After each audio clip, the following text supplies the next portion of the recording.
1918 was the year that the killing finally came to an end, but many more lives would be lost during the year. The year opened in Russia, where the Bolsheviks were convinced that they would win support in free elections.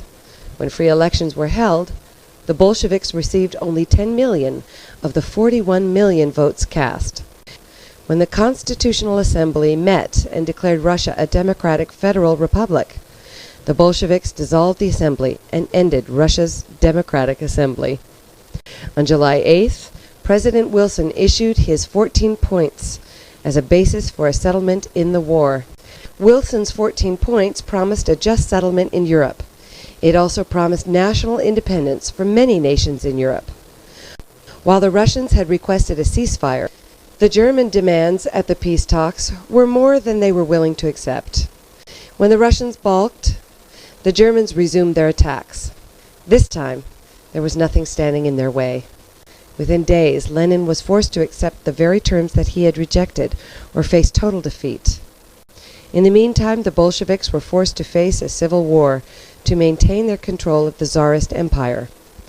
Meanwhile, as the Germans began moving troops westward, they planned a major offensive that they hoped would defeat the Allies before the full weight of American forces were felt. In the beginning of March, they launched their attack. The attack met with initial success, but while French and British lines were forced back, there was no breakthrough, and both sides suffered extremely high casualties. American troops were rushed into battle for the first time to help stem the tide. The Germans tried 3 more times to break through the Allied lines.